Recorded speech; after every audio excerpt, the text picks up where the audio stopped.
कहा कि सीएम नीतीश कुमार के आने से जंगल राज खत्म हुआ है। जंगल राज फैलाने वालों से सावधान रहना जरूरी है।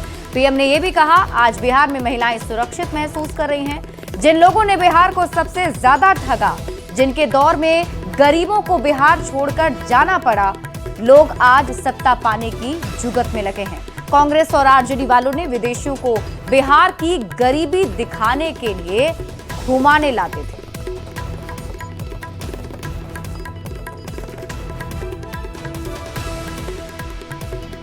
भाइयों बहनों, ये काम पहले भी हो सकते थे, लेकिन जिनके ऊपर बिहार को आधुनिक ट्रेनें देने की जिम्मेदारी थी, उन्होंने रेलवे में भर्ती के नाम पर आपकी जमीन लूटने का काम किया, गरीबों की जमीन लिखवा ली।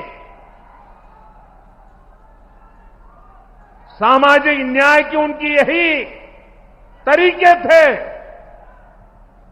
गरीब को लूटना, उनके अधिकारों को लूटना, उनकी मजबूरी का फायदा उठाना और खुद राजाशाही की मौज करना। बिहार के आप लोगों को जंगल राज वालों के झूठ और धोखे, उससे आगे भी सावधान रहना बहुत जरूरी है। बिहार के दलित, पिछड़ों और आदिवासियों के पास शौचालय तक नहीं था। दशकों तक हमारे इन भाई बहनों के पास बैंक में खाता नहीं था।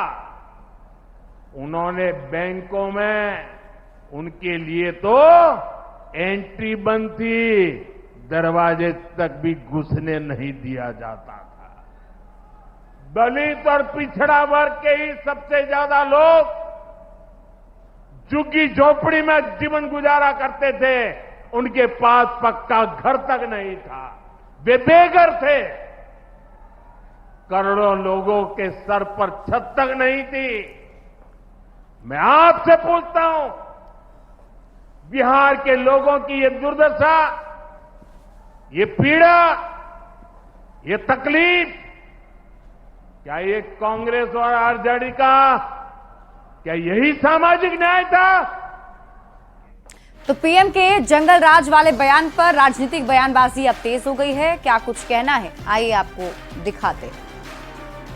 ये काम कर सकते हैं, नौकरी और रोजगार दे करके, बिहार में पलायन की स्थिति को रोक करके, बिहार में पर्यटन के क्षेत्र में जो विकास के लिए रोड मैप तेजस्वी जी ने तैयार किया था। लालू जी ने अपने बड़े भाई मंगरू राय जी के परिजन को नौकरी मिली, उससे भी जमीन लिखवा लिया गया। तुलना साफ, नीतीश कुमार जी ने उसी घर की पुत्रवधू श्रीमती गुंजन यादव को कार्यालय सहायक में नौकरी लगी। कोई राजनैतिक रिश्वत नहीं, जमीन का रिश्वत नहीं। देश में जिस तरह से बिहार के अंदर महिलाओं पे अत्याचार शोषण हो रहे हैं, उनके बारे में उन्हें ठीक से बताया नहीं गया। देश के प्रधानमंत्री सिर्फ आते हैं, बड़ी बड़ी बातें बोलते हैं, बड़े बड़े फेंकते हैं और बिहार को फिर से 0 सन्नाटा देके निकल गए। राजद का सामाजिक न्याय एक ढकोसला मात्र है। बिहार की जनता उस समय को कभी नहीं भूली है जब पटना हाईकोर्ट ने लालू राज को जंगल राज कहा था, जहां पे बलात्कारियों को टिकट मिलता था और उस पार्टी के कार्यकर्ताओं के द्वारा एक आईएएस की पत्नी का उत्पीड़न किया गया था। पटना एयरपोर्ट पर पीएम मोदी का क्रिकेटर वैभव सूर्यवंशी ने भी स्वागत किया। आईपीएल में बेहतर प्रदर्शन करने के बाद वैभव सूर्यवंशी पटना लौट गए हैं। एयरपोर्ट पर मुलाकात के दौरान पीएम मोदी के पैर छूकर आशीर्वाद लिए, तो प्रधानमंत्री नरेंद्र मोदी ने भी पीठ थपथपाकर आशीर्वाद दिया है। तस्वीरें आपके टीवी स्क्रीन पर आपको दिखा रहे हैं। पूरे परिवार के साथ वैभव सूर्यवंशी ने प्रधानमंत्री नरेंद्र मोदी से मुलाकात की, उनका स्वागत किया, पैर छूकर उन्हें प्रणाम किया। तो प्रधानमंत्री नरेंद्र मोदी गोपालगंज वासियों को भी बड़ी सौगात दिए हैं। पीएम मोदी